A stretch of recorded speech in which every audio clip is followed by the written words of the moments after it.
नमस्कार साथियों, मैं Sushil Kumar accountant Indian railway आप सबका सुशील बटेसर यूट्यूब चैनल पर स्वागत करता हूं। आज की वीडियो में हम जानेंगे आरआरबी कोलकाता की एनटीपीसी ग्रेजुएशन लेवल के सीबीटी फर्स्ट की कट ऑफ क्या रहने वाली है। 4 लाख प्लस स्टूडेंट का हमारे पास डाटा है। उसके आधार पर मैं आपको बताने वाला हूं कि आपकी कट ऑफ क्या रह सकती है, कितने रो मार्क्स है तो आप सीबीटी 2 के लिए क्वालिफाई करने वाले हो। तो पूरा एनालाइज इस एक ही वीडियो में आपको मिलने वाला है। यदि आप मेरे चैनल पर नए हो तो चैनल को सब्सक्राइब कर लें, जिसका एक फायदा तो यह है कि मैं अपने चैनल पर डेली एक शॉर्ट्स डालता हूं करंट अफेयर का, जो आपकी तैयारी में आपकी मदद करता है। इसके अलावा आप मेरे चैनल पर विजिट कर रेलवे के सभी जॉब प्रोफाइल या रेलवे से जुड़ी हुई अन्य जानकारियां प्राप्त कर सकते हो। आज की वीडियो में हम आरआरबी कोलकाता की बात करेंगे। यहाँ हम पूरा एनालाइज करने वाले हैं कि सीबीटी फर्स्ट की आपकी कट ऑफ कितने रहने वाली है। इसमें मैंने रैंक मित्रा और रैंक गुरुजी के डाटा का सहारा लिया है, जिसमें आपको बताने वाला हूं कि सीबीटी 2 में यदि आप क्वालिफाई करने वाले हो, यानी 20,730 में आपको आना है, तो आपको कम से कम कितने नंबर चाहिए, क्या आपकी कट ऑफ रह सकती है।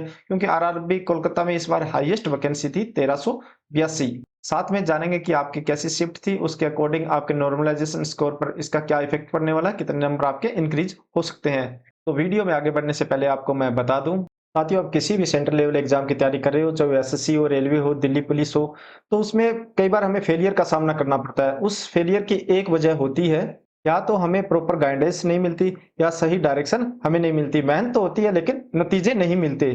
तो इसके लिए उत्कर्ष क्लासेस आपके लिए लेकर आए हैं। एसएससी हो गया, रेलवे हो गया, दिल्ली पुलिस हो गया, एसएससी जीडी हो गया, इसके साथ 650 कोर्सेज जिसमें आप घर बैठे आराम से तैयारी कर सकते हो, जिसमें आपको मिलने वाली experience faculty, live classes, handwritten notes, PYQ, quiz, mock test, target and structure courses. तो यहाँ आपको सभी सेंट्रल गवर्नमेंट के जितने एग्जाम होते हैं, एसएससी, रेलवे, दिल्ली पुलिस, सभी की एक्सपीरियंस फैकल्टी के साथ live test series, free test series, PDF material वगैरह मिलने वाला है। तो आज ही अपने मोबाइल में उत्कर्ष क्लासेस का ऐप डाउनलोड करें। उसमें यदि आप मेरा कोड UCSB10 यूज करोगे तो आपको इंस्टेंट 10% का डिस्काउंट भी मिलने वाला है, जिसमें आपको 650 से अधिक ऑनलाइन कोर्सेज घर बैठे मिलने वाले हैं। कोड मत भूलना, UCSB10 आपको यूज करना है। तो डिस्क्रिप्शन में दिए हुए लिंक उत्कर्ष क्लासेस को डाउनलोड कीजिए आज ही अपने मोबाइल में और इस खास ऑफर का फायदा उठाइए।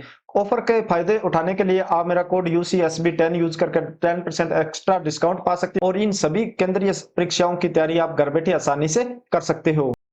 तो अब हम बात करते हैं सबसे पहले रैंक मित्रा से हमें जो डाटा प्राप्त हुआ है, जिसमें 4,01,476 अभ्यर्थियों ने जो आंसर की चेक की, उसके आधार पर हमें डाटा प्राप्त हुआ है। इसी तरह रैंक गुरुजी पर जहां 2,03,220 स्टूडेंट ने अपनी आंसर की चेक की, उसके डाटा दोनों को कंपैरिजन करके मैं आपको बता रहा हूं। हालांकि इसमें बहुत सारे स्टूडेंट कॉमन भी होते हैं, कुछ अलग भी होते हैं, तो हम उसी के आधार पर हम कट ऑफ जानेंगे कि यदि कॉमन वाले इसमें कितने स्टूडेंट है और जो इंडिविजुअल है वो कितने स्टूडेंट है, सब बात करने होंगे। आरआरबी कोलकाता में यदि बात करूं, रैंक मित्रा से जो डाटा प्राप्त हुआ है उसमें लगभग 80,000 स्टूडेंट ने भाग लिया है। उसी तरह रैंक गुरुजी पर लगभग 45,000 के आसपास स्टूडेंट ने इसमें भाग लिया है, जहां आरआरबी कोलकाता अप्लाई किया था और उनके आंसर की यहाँ उन्होंने रैंक मित्रा या रैंक गुरुजी के अकॉर्डिंग देखी है। अब शिफ्ट की बात करूं तो सभी दोनों में मैं एवरेज की बात करूं तो एवरेज शिफ्ट जो मार्क्स निकल के आ रहे थे, यदि आपके 56 से अबो आ रहे हैं तो आप इजी शिफ्ट में जा रहे हो। मॉडरेट शिफ्ट यानी आप 53 से 56 के बीच में आपके नंबर थे, वो मॉडरेट शिफ्ट है, और जिसमें 53 से एवरेज बिलो वाली शिफ्ट है वहां आपकी ये हार्ड शिफ्ट है। अब शिफ्ट का क्या रहता है, जैसे इजी शिफ्ट है तो इजी शिफ्ट में आपके 4 से 5 नंबर इंक्रीज हो सकते हैं, मॉडरेट में आपके 5 से 7 नंबर इंक्रीज हो सकते हैं, नॉर्मलाइजेशन में, हार्ड शिफ्ट में आपके 10 से 12, मैंने पिछली बार 16 नंबर तक भी इंक्रीज होते हुए देखे हैं, तो 10 से 12 नॉर्मली इंक्रीज हो सकते हैं। बाकी डिपेंड करता है आपकी शिफ्ट कैसी थी, आपके रो स्कोर क्या है आपकी शिफ्ट में, उस पर भी डिपेंड करता है। कुछ कुछ स्टूडेंट के 1-2 नंबर भी इंक्रीज नहीं होते, क्योंकि वो अपने शिफ्ट के टॉपर होते हैं, तो उनके नंबर इंक्रीज नहीं होते, ताकि उनकी जो भी शिफ्ट रही हो उसके अकॉर्डिंग वो टॉपर माने जाएंगे और उनके नंबर इंक्रीज नहीं होते। तो नॉर्मलाइजेशन पे उसका सीधा सीधा इफेक्ट पड़ता है।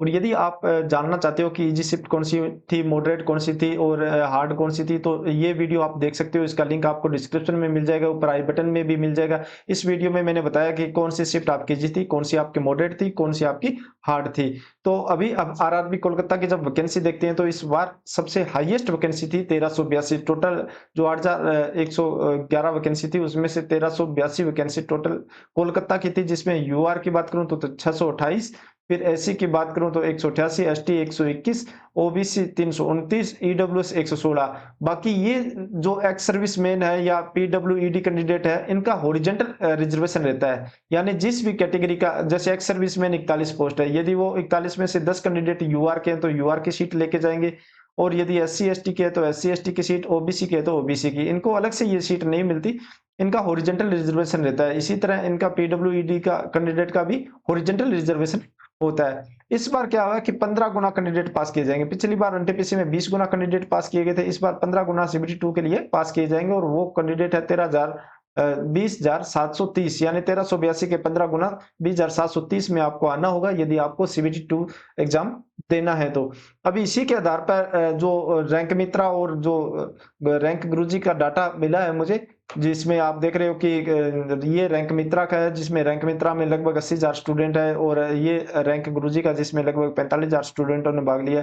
यहाँ से हम पता करने वाले हैं कि आपकी क्या कट ऑफ रह सकती है। यहाँ आपको मैंने ये भी बताया है कि यदि आप यूआर कैटेगरी से हो तो आपको कम से कम इस आंकड़े में आना होगा। यदि आपको क्वालिफाई करना है तो 9,420 कैंडिडेट सीबी2 में क्वालिफाई करेंगे। एससी के 2,820 और 1815 कैंडिडेट एसटी के होंगे जो सीबीटी 2 देने वाले हैं, और 4,935 ओबीसी, ईडब्ल्यूएस के 1740, टोटल 20,730 कैंडिडेट ऐसे हैं जो सीबीटी 2 देने वाले हैं। अभी हम बात करते हैं कि इनकी कट ऑफ क्या रह सकती है शिफ्ट वाइज। यदि आपका रो मार्क्स कितना बन रहा है, नॉर्मलाइजेशन होने के बाद आपकी कट ऑफ क्या रहेगी। तो यूआर की बात करूं तो यूआर में 9,420 में आने के लिए यदि आपने हार्ड शिफ्ट से एग्जाम दिया है तो आपको 67 प्लस स्कोर करना होगा। यहाँ थोड़ा सा आपको डिटेल में बताता हूँ। जैसे यहाँ 9,220 कैंडिडेट है, तो टोटल में जो 9,220 यानी 70 और 65 के बीच में बन रहे हैं, तो इसी के बीच में 9,000 भी होगा, 9,420 कैंडिडेट भी होंगे। तो ये सभी चाहे कोई सी भी कैटेगरी का हो, वो सभी जर्नल में काउंट होंगे। यानी जर्नल में कोई जा सकता है, जर्नल वाला कहीं नहीं आएगा। यानी ओबीसी का कैंडिडेट भी जर्नल की क्वालिफाई करता है कट ऑफ, तो वो जर्नल में जाएगा। ईडब्ल्यूएस या एसटी या एससी का कैंडिडेट भी यदि यूआर की कट ऑफ क्लियर करता है तो वो यूआर में काउंट होगा। तो यहाँ जो 70 से 65 के बीच में कैंडिडेट है वो सभी यूआर में चले जाएंगे। उसके बाद वो माइनस होने के बाद, जैसे ओबीसी की बात करूं मैं यहाँ, तो ओबीसी में टोटल लगभग 5,000 स्टूडेंट यानी 4,935 स्टूडेंट सीबीटी 2 में जाएंगे। तो इसमें से ऊपर वाले यदि 70 की बात करूं तो यानी 70 से अब जो कैंडिडेट है लगभग 4,000 कैंडिडेट, वो तो जर्नल में चले गए। बाकी जो नीचे रह गए, यानी हमें लगभग जो 13,000 या ये 60 से 65 के बीच में जो स्टूडेंट होंगे वो ओबीसी में क्वालिफाई करेंगे, ना कि ये वाले कैंडिडेट की यहाँ तक हो गया। तो ये ऊपर वाले तो सभी जर्नल में चले जाते हैं, और बाकी जो नीचे बच गए वो अपनी अपनी कैटेगरी का रिजर्वेशन लेते हैं। और रिजर्वेशन आपने सीबीटी फर्स्ट में ले लिया तो सीबीटी 2 में आपको यूआर में कंसीडर नहीं किया जाएगा। जिस कैटेगरी में आपने रिजर्वेशन लिया है, ओबीसी या एससी एसटी ईडब्ल्यूएस का, तो आपको उसी कैटेगरी में कंसीडर किया जाएगा। यदि आप यूआर से क्वालिफाई करके गए हो तो फिर आपको सीबीटी 2 में आपको रिजर्वेशन आपकी सीट के अकॉर्डिंग मिल सकता है।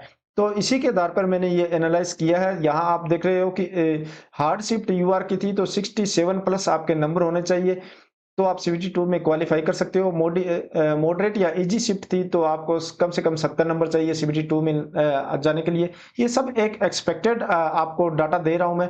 इसमें प्लस माइनस 3-4 नंबर हो सकता है रो मार्क्स में। फाइनल जो कट ऑफ का मैंने बताई है इसमें आपको 4 से 5 ऊपर नीचे हो सकता है। वैसे मैंने जितने लेवल का एनालाइज होना चाहिए उस लेवल का एनालाइज करने के बाद ही आपको बता रहा हूं। तो यूआर की फाइनल कट ऑफ आपकी जो रह सकती है वो है नॉर्मलाइजेशन होने के बाद 77 से 82 के बीच में। अब एससी की बात करूं तो एससी के 2,820 कैंडिडेट में आने के लिए यदि हार्ड शिफ्ट का में आपका एग्जाम था तो 57 प्लस नंबर होने चाहिए। इसमें प्लस माइनस 3-4 नंबर हो सकता है, मैक्सिमम प्लस होने की चांस है कि 57 से 60 के बीच में आपके रो मार्क्स होने चाहिए। मॉडरेट में है तो 60 प्लस आपके नंबर होने चाहिए, और जब नॉर्मलाइजेशन होने के बाद आपकी फाइनल कट ऑफ आएगी तो वो 67 से 62 के बीच में रह सकती है। अभी एसटी की बात करूं तो एसटी में 1815 कैंडिडेट सीबीटी 2 में क्वालिफाई करेंगे, जिसमें 51 प्लस यदि हार्ड शिफ्ट में आपके नंबर बन रहे हैं तो आप सीबीटी 2 के लिए तैयारी कर सकते हो अच्छे से। यदि 55 प्लस आपके शिफ्ट इजी या मॉडरेट थी उसमें थे तो आप सीबीटी 2 के लिए तैयारी कर सकते हो। फाइनल कट ऑफ आपकी 63 से 66 से के बीच में रह सकती है आफ्टर नॉर्मलाइजेशन। ओबीसी की बात करूं तो ओबीसी में 4,935 कैंडिडेट में आने के लिए आपको 65 प्लस स्कोर चाहिए हार्ड शिफ्ट में, और 68 प्लस आपको मॉडरेट या इजी में स्कोर चाहिए और फाइनल जो कट ऑफ रह सकती है 74 से 77 के बीच में रह सकती है। ईडब्ल्यूएस की बात करूं तो टोटल 1740 कैंडिडेट यानी सीबीटी 2 में जो कैंडिडेट बुलाए जाएंगे, इसमें आने के लिए कम से कम आपके पास 64 नंबर हार्ड शिफ्ट में होने चाहिए, 67 नंबर आपके पास इजी शिफ्ट में होनी चाहिए या मॉडरेट शिफ्ट में होनी चाहिए, तब जाके आप जो नॉर्मलाइजेशन होने के बाद कट ऑफ निकलेगी 73 से 76 इसमें पहुंच पाओगे और सीबीटी 2 के लिए क्वालिफाई कर पाओगे। एक्स सर्विसमैन की बात करूं तो इनके पास हॉरिजॉन्टल रिजर्वेशन होता है, 2085 कैंडिडेट होंगे। इनमें यदि हार्ड शिफ्ट में इनके 32 प्लस नंबर हैं तो ये सीबीटी 2 के लिए क्वालिफाई कर सकते हैं। यहाँ तो एक्चुअली में क्या है, इतना कैंडिडेट भी नहीं मिलते हैं, 2000 कैंडिडेट भी नहीं मिलते हैं, तो इसलिए इनकी मिनिमम कट ऑफ ही जाती है 30-35 के आसपास ही कट ऑफ जाती है। तो ये 2000 कहने को 2000 है मगर इतने कैंडिडेट मिलते नहीं है।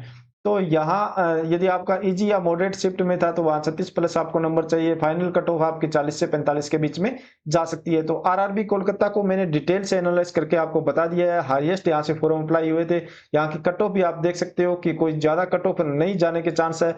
यहाँ पे जितने स्टूडेंट ने भाग लिया था जो हम देख रहे थे यहाँ, तो क्या जो ये डाटा निकल के आता है, मैक्सिमम स्टूडेंट यहाँ पर वो ही भाग लेते हैं जिनके नंबर अच्छे बन रहे हैं, वो अपनी रैंक जानने के लिए यहाँ पर पार्टिसिपेट करते हैं, यहीं से हमें डाटा निकल के आ रहता है। जो नीचे वाले स्टूडेंट है वो यहाँ पर पार्टिसिपेट नहीं करते, या तो एवरेज स्टूडेंट या अपर जिनके हाईएस्ट नंबर है वही इसमें पार्टिसिपेट करते हैं। तो इसी के आधार पर जो लगभग डाटा निकल के आता है वो एक्चुअल डाटा ही होता है, उसमें 2 से 3 नंबर का ऊपर नीचे फर्क हो सकता है। बाकी आप रैंकर जो रैंक देख सकते हो, ये रैंक मित्रा की रैंक है और ये रैंक गुरुजी की जो टॉप 10 के रैंक है, टॉप 10 यहाँ दिए हुए हैं। यहाँ देखो 89.02, यहाँ 88.69, यानी कैंडिडेट अलग अलग जरूर है। बाकी कुछ कैंडिडेट आपको कॉमन भी मिलेंगे, कुछ सेम मिलेंगे, तो दोनों में ही भाग लेते हैं। उसी के आधार पर मैंने ये एनालाइज करके आपको इस वीडियो में बताने की कोशिश करी है। इससे पहले मैंने अहमदाबाद और भुवनेश्वर का मैं बता चुका हूं, आरआरबी कोलकाता का इस वीडियो में कवर कर लिया है। बाकी जो आरआरबी बच के उनका जल्द से जल्द एनालाइज होने के बाद आपको वीडियो मिल जाएगा कि कम से कम कितने आपके कट ऑफ जा सकती है, कितने आपके रो मार्क्स होने चाहिए कि आप सीबीटी 2 के लिए तैयारी करो। नहीं तो आप जो एनटीपीसी यूजी लेवल का एग्जाम होना है उसके तैयारी कीजिए, क्योंकि सीबीटी 2 यदि आपके रो मार्क्स कम है तो उसको छोड़ दीजिए। आप दूसरी तरफ जो एनटीपीसी यूजी लेवल है उसकी तैयारी कीजिए और फिर आप वहां से प्रमोशन लेकर इन्हीं पोस्टों पर आ सकते हो। तो यह वीडियो आपको कैसी लगी, अच्छी लगी हो तो लाइक करें, दोस्तों के साथ शेयर करें। इसके अलावा आप मुझे टेलीग्राम या इंस्टाग्राम पर भी फॉलो कर सकते हो, जिसका लिंक मैं डिस्क्रिप्शन में दे दूंगा। वीडियो में अभी तक बने हो, चैनल को सब्सक्राइब नहीं किया तो चैनल को सब्सक्राइब करें। मिलते हैं नई जानकारी के साथ नई वीडियो में। धन्यवाद।